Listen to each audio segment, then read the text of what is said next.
இன்றைய நிகழ்ச்சியில் வன்னியர் கூட்டமைப்பு நிறுவன தலைவர் திரு CN ராமமூர்த்தி வந்துள்ளார். அவர் அன்புடன் வரவேற்போம். வணக்கம். வணக்கம் சார்.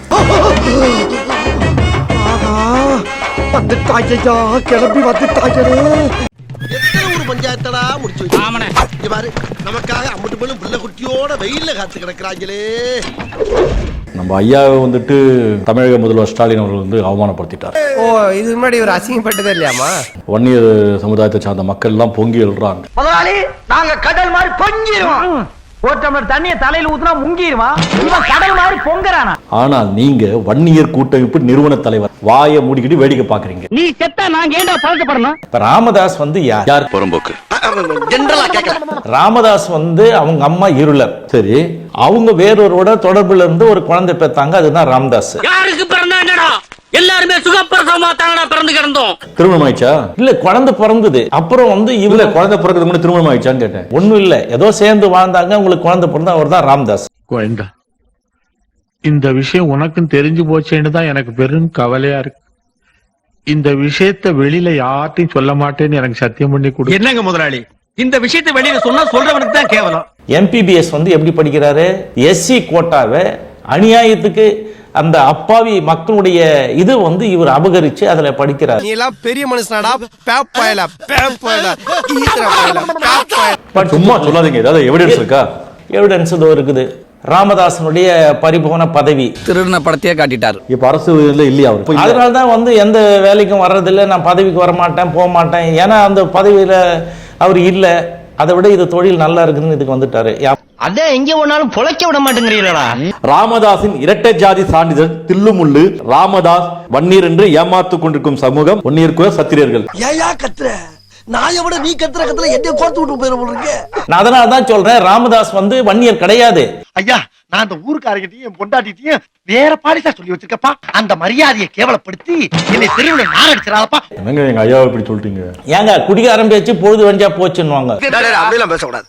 எப்ப நிதானமா பேசலாம். நான் எவ்வளவு சாப்பிட்டாலும் நிதானமா இருப்பேன். சரி, அந்த நாடக காதல் சொன்னீங்க, அது என்னது? என்னடா போட்டு கொடுக்குற? ராமதாஸ் வந்து அவர் படிச்சுன்னு இருக்கும்போது இந்த சரஸ்வதி அப்படின்றவங்களை வந்து நல்ல ஊர்.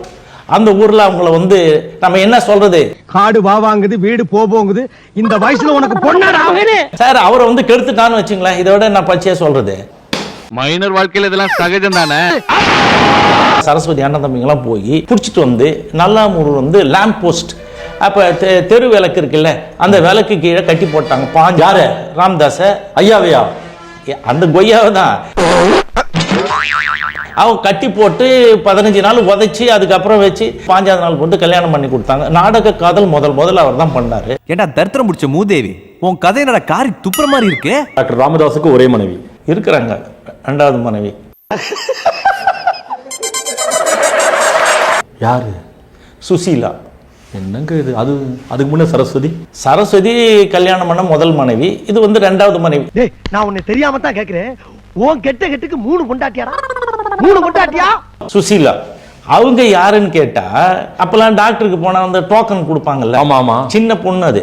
அந்த நர்ஸ் தான் வந்து அவர் கல்யாணம் பண்ணிக்கினார். வேலை கேட்டு வந்த பொண்ணை மாசமாகணும் பாடுங்க அவன். இந்த சுசீலா வந்து என்ன பண்ணுதுன்னா, அவங்க வந்து இங்க கிளினிக்ல இருக்கும் போதே கல்யாணம் பண்ணி போயிடுது. நல்லா கேட்டுங்க, திருவண்ணாமலையில் தான் கல்யாணம் பண்ணி கொடுக்குறாங்க. அம்புட்ட ஆசை போயிட்டு நைட்டோட நைட்டா 10 பேர் அனுப்பி அவ தாலி அறுத்து போட்டு அங்க தூக்கின்னு வந்துட்டாங்க. யாரு? இந்த நாடக காதல் பேய். இந்த ஓனனை ஊருக்குள்ள விட்டா நம்ம ரகசியத்தெல்லாம் சொல்லி அசிங்கப்படுத்திடுவான். ஆள் நடமாட்டமே இல்லாத இடமா பார்த்து அடிச்சு சாப்பிடுங்க. அவருக்கு தான் சொத்து எழுதி கொடுத்தாரு. 150 கோடியில வந்து அறக்கட்டளை. யார் பேர்ல? இந்த சுசீலா பேர்ல. பத்மாவதி பேர்ல டபுள் ஃப்ளோர் ரெஜிஸ்டர் ஆயிடுச்சா? என்ன செகண்ட் சேனலுக்கு சிட்டி நல்லா தெரியுதா? இப்போ ராமதாஸ் மாதிரி ஒருத்தர் இருக்காரு, சீமான். என்னைய தேடுறாங்க? இதோ இங்க இருக்க பார்த்தா சபர்ஷின் சீமான் சொல்றாங்க. அது சொல்லுவாங்க, சொல்லி இருக்கோம்.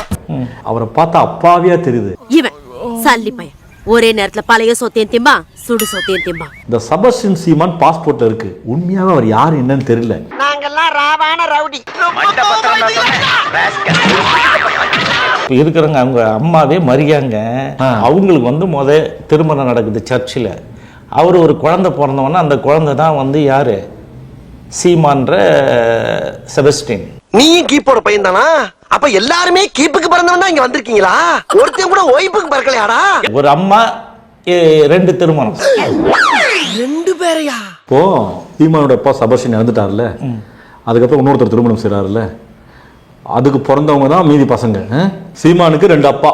ஆமா, சரியான குடும்பம்னா ஏர்ல பூட்டின எருமை மாதிரி நல்ல துப்பு கெட்ட குடும்பம். வேணாம், சீமானை பத்தி இனிமே நான் பேச மாட்டேன். நல்ல வேலை தலைக்கு வந்து தலைப்பாவனா போச்சு.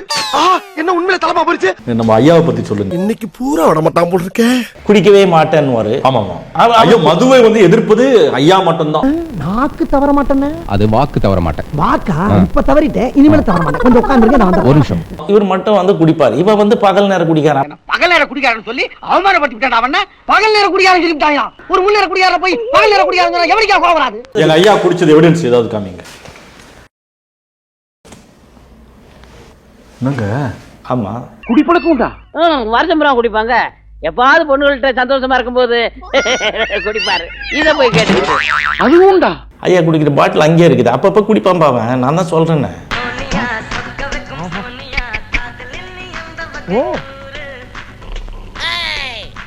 ஃபாரின் சரக்குங்க. ஆமா, பாருங்க. பேரு தெரிய மாட்டேங்குது. பக்கத்துல 2 சொம்பு இருக்கு. பாவம். அண்ணனுக்கு முந்தி மாறி முடியல தம்பி. நான் அந்த கவலையில இருக்கேன். நான் கேக்குறேன், ஐயா வந்துட்டு கிளினிக் வச்சிருந்தாரு அப்படின்னு சொன்னீங்கல்ல, அப்ப ரொம்ப ஏழ்மையான குடும்பமா? 10,000 ஏக்கர் அவ்வளவுதான். என்னாச்சு? கண்ணெல்லாம் பொறி பறக்குதுப்பா. ஒரு அம்மா, அது சுதந்திர போராட்ட தியாகி வீட்டை அவங்களுடைய நிலம் 1.25 ஏக்கரை தான் வாரத்துக்கு பயிர் வைக்கிறாரு. தைலாபுரம் தோட்ட நிலம் வந்து அந்த அம்மாவது. தைலாபுர தோட்டத்தை டாக்டர் ஐயா வந்து ஆட்டோ போட்டாரா? ஆமா. ஏண்டா இப்படி திருடி பொழிக்கிறியோ? மரியாதை மரியாதை. உனக்கு என்னோட மரியாதை? அம்மா எனக்கு என்னன்னா, ஐயா எளிமையா இருந்தவர் ஒண்ணு. என்ன எளிமைனா என்ன எளிமை? ஏங்க, அவன் போனானே டெல்லியில வந்து அவன் தங்குற ரூம் எவ்வளவு ரூபாய் ஒரு நாளைக்கு? மினரல் வாட்டர்ல தான் கால் கழுவான், குளிப்பான். நீ ஏன் சொல்லியா? குடிக்கவே கஞ்சி இல்லாதப்ப எதுக்காமலே போவே? நீங்க வந்து ஏதாவது ஒரு கம்பெனிக்கு வேலைக்கு போக முடியுமா? வண்டியன் சர்டிபிகேட் கொடுத்து ஏதாவது தனியார் நிறுவனத்துல? ஐயோ, அவன் ராம்தாஸ் ஆல்பா ஊர் சண்டை எழுப்பான். ஆமா, அது என்ன உங்க பேரை வெளியே விசாரிச்சல அவன் காரி துப்புற மாதிரி பாக்குறேன். காரி துப்புற மாதிரி. அதுக்கு இதுக்கு என்ன சம்பந்தம் ஐயாக்கு? இப்ப இன்னைக்கு நடக்கிற தகராறுலாம் யாரு? ஈர பேனாக்குறது, பேனை பெருமாள் ஆக்குறது, பெரும் பிரச்சனை ஆக்குறது, ஊரை 2 ஆக்குறது, உதவாங்க விடுறது. எந்த இஷ்யூ எடுத்தாலும் அதான் நடந்துட்டு இருக்கு. படிச்சா எவ்வளவு இன்ட்ரெஸ்டிங்கா இருக்கு. புரியாத பாரு. நான் கேக்குறேன், உங்களுக்கு மனசாட்சியே இல்லையா? ஏங்க, ஒரு புலி மூட்டைங்க வயசுக்குன்னு ஒரு மரியாதை இருக்கு. வயசு பெரிய இல்ல, வயசுக்கெல்லாம் மரியாதை இல்ல, செயலுக்குத்தான் மரியாதை. சும்மா இருக்க. அவன் நான் படிச்ச வாத்தியார் தாங்க அவனுக்கு வாத்தியாரு. அவன் வந்து 9வது ஃபெயில் ஆயிட்டான். ஃபெயில் ஆனவன பாஸ்போர்ட் இங்க கொண்டு வந்து விட்டு மண்டையில பூரா களிமண்ணாக்கும். முட்டா பைய. அவன் அன்புமணி டாக்டருங்க அவரு. ஆமா, டாக்டர் கீஷா. டாக்டர் படிச்ச உடனே எங்க போனாரு? கல்குவாரியில வேலைக்கு இருக்குது இல்ல, இந்த கிரஷர், அந்த வந்து அடிபட்டு வந்தா டிஞ்சர் ஓட்டுறதுக்கு போனாரு வேலைக்கு. நான் போலி டாக்டர்ங்கிறது இவன் கனவுக்கு எப்படி போச்சு? அப்படியெல்லாம் சொல்லி பயமுறுத்தப்படாது. சத்திரியனா யாருங்க? பாதிக்கப்பட்டவனுக்காக இருந்து நாட்டுக்கும் வீட்டுக்கும் சேவை செய்யறோம் சத்திரியன். ஆனா நீ என்ன பண்ற? நீ ஊர் தாலியா இருக்கிற வேலையை பண்ற, ஊரு கொளுத்துற. இதெல்லாம் உன் வேலை தானே? இதெல்லாம் ஒரு போப்பாடா. நான் வந்து நம்ம மஞ்சள் கொடி போட்டு நான் போனேன்னா நம்ம கட்சியில வந்து யோ சூட்கேஸ் பார்ட்டி வந்ததுன்றான். என் காது பட கேட்கறேன். சூட்கேஸ் பார்ட்டியா? தொழில் ரகசியத்தெல்லாம் கேட்காதப்பா. ஆமா, அவங்க என்ன சூட்கேஸ் வாங்குறதுன்னு வேலை. அதாருங்க எங்க லட்சியமே. பிஜேபியோட கூட்டணி போனாங்க. எத்தனை கோடி வாங்கினா? 500 கோடி வாங்கி யார்கிட்ட கொடுத்தான்? அந்த சுச்சிலா கிட்ட கொடுத்துறான். விவரச்சு வேலி போட்டு வெள்ளாம பண்ணது ஒரு வெண்ணையப்ப, அத தனாவட்டா தின்னுட்டு போறது திண்ணையப்பனா. 500 கோடியா? ஆமா, பின்ன இல்லங்க, சீமான் 70 கோடி வாங்கினாரு பார்த்தேன். இவர் 500 கோடி. அப்ப சீமான் கம்மியா கொடுத்துட்டாங்களா? பாவங்க சீமான் 70 கோடி தாங்க. இவருக்கு 500 கோடி தான். ஒரு கொஞ்சம் பாதி 50% கொடுத்துருக்கலாம்ல. ஒரு ஊழல் குற்றச்சாட்டு கரைப்படாத கைதான் அன்புமணி ராமதாஸ். இத சொன்ன உங்களுக்கு மூஞ்சில காரி துப்புறான்னு தோணுது. துப்பணும் போல இருக்கு. வேணாங்கப்பா, விட்டுருங்க. பாட்டியாலா கோர்ட்டுக்கு படிக்கட்டி ஏறி இறக்கினது யார்? அன்புமணி. வெறும் கேஷ் மட்டும் 1600 கோடி ரூபாய் எடுக்கிறாங்க. அதுக்கப்புறம் கோல்டு. அதே வீட்டுல 7000 கிலோ, 7 டன்னு லாரியில ஏத்தின்னு போறாங்க. அங்க பிடிச்சாங்க. அது ஊர் உலகமே தெரியும். இப்படி என்ன கிளம்ப வேண்டியதானே? அதான் துப்பிட்டில போக வேண்டியதானே? சரி, நான் போறேன்டா. இருந்தா துப்பிக்கிட்டே இருப்பேன். இப்படிலாம் சொல்றீங்க. நம்ம ஐயா சின்ன ஐயா சொல்றாரு, நான் சட்டமன்றத்துக்கு போக மாட்டேன், பாராளுமன்றத்துக்கு போக மாட்டேன், எனக்கு எந்த பதவியும் தேவையில்லைன்னு சொல்லி ஒரு சமூக சீர்திருத்தவாதியா வாழ்ந்தவர். சரி, எந்த வேலையும் செய்யல, ஒண்ணுமே இல்லை, வீட்டுல உட்காந்துன்னு. உனக்கு எப்படி இத்தனை 1000 கோடி ரூபாய் சொத்து வந்தது? இத்தனை லட்சம் கோடி? அரசியல்ல இதெல்லாம் சாதாரணமாப்பா. உங்ககிட்ட போய் நான் 10.5 நாய் கேட்கணுமா? எனக்கு அவமானமா இருக்கு. எனக்கு என்னவோ இவர் பேசுறது பார்த்தா இனிமே எந்த காரணத்தை கொண்டு எந்த சூழ்நிலையிலையும் தமிழக முதல்வர்கிட்ட போயிட்டு கேட்க மாட்டாரு நினைக்கிறேன் 10.5. ஏன்னா மானச மனுஷன், வைராக்கியம் உள்ளவர், வார்த்தை மீற மாட்டாரு. யாரு இவனா? அவன் யமனியே வித்துடுவான். அடுத்தது என்ன சொல்றாரு பாருங்க. ஆக ஏதோ நடக்க போகுது. ஐயோ, அதுக்குள்ளயா இன்னும் நாள் இருக்கு. நடத்தி காட்ட போறோம். ஐயோ, நான் நல்லா பண்றனோ இல்லையோ, ஆனா நீ நல்லா பண்ற. ஏங்க வயசான காலத்துல குடு கிழமை கிடுக்கிடுன்னு ஏதோ போராட்டம் அறிவிக்கிறான்னா அதை பேசிட்டு ஒரு சீரியஸாக பேசிட்டு இருக்கீங்க. அவன் ஒரு காமெடி பீஸியா. 2026 எம்எல்ஏ சீட்டு வேண்டும் என்பவர்கள் மருத்துவர் ஐயா அவர்களை தவறாக பேசும் நபர்களை ஆளுக்கு தலா ஒரு யூடியூபரையாவது பத்திரிகையாவது அடித்திருக்க வேண்டும். அதான் தகுதி. அப்போ நம்மள அடிச்சா எம்எல்ஏ சீட்டா? ஆமா. என்ன நீங்க இப்பெல்லாம் பேசுறீங்க? நீ ஏதோ குடிச்சு போட்டு பேசுறீங்க நினைச்சா கோலாலா பண்ணாதீங்க. லூசு போய் மாதிரி குடிச்சு உள்ள வச்சா காலத்துக்கு வெளியே வர முடியாது. இந்த கத்தி யாரும் பார்க்கறது மாதிரி எடுத்துட்டு கிளம்புங்க. இது நீங்களாக அடிப்பீர்களா அல்லது ஆள் வைத்து அடிப்பீர்களா? அது உங்கள் விருப்பம். இளைஞர்களுக்காக நான் சொல்றேன், வேண்டுகோளா வைக்கிறேன். பாமகவும் வேணாம், அந்த வன்னிய சங்கம் வேணாம். வீட்டுல ஓய்வு எடுத்துட்டு உங்க வேலையை பாருங்கப்பா. அப்புறம் என்ன ஆரம்பிக்க வேண்டியதானே? போயிட்டா. ஆஹா, துண்ட தோல்ல வர்ற மாதிரியே தூக்கி போட்டு போறானே, என்ன பண்ண போறானோ? ஸ்டார்ட் பண்ணு.